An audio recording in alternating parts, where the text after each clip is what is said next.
Jason prided himself on being punctual. Every weekday, he boarded the 7:45 train at Westgate Station, always taking the same window seat in the third car.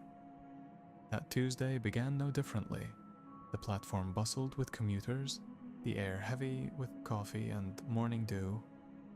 The train screeched to a halt and Jason stepped aboard, nodding politely to a fellow passenger. The train moved smoothly, and Jason opened his book.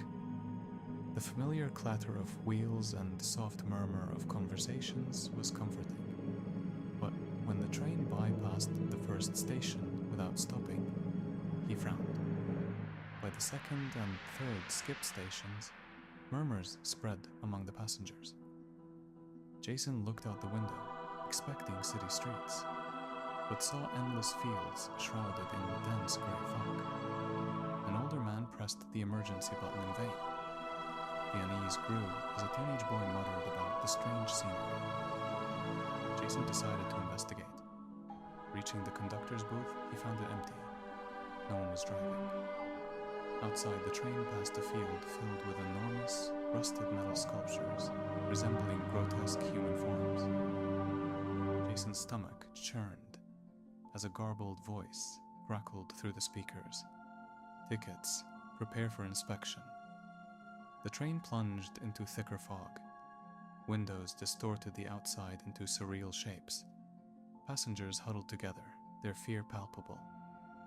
Jason gripped the seat, heart pounding, as the journey stretched into the unknown.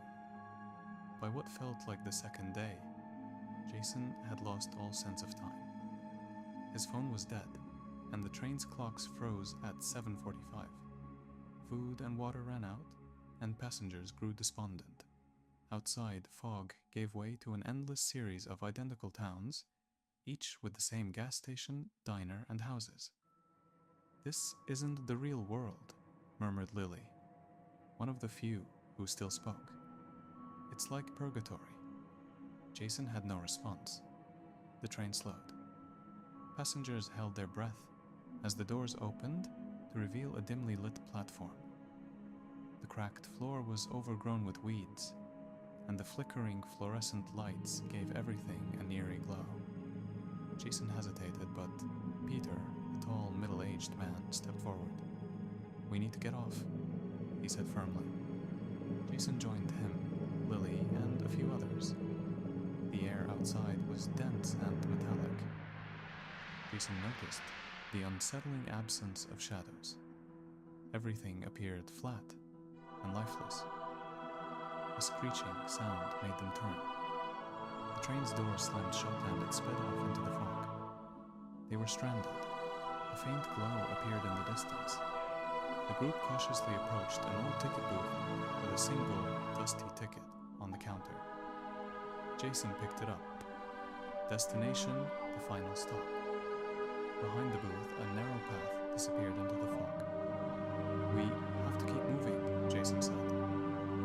As the group stepped into the mist, Jason realized the path wasn't leading forward.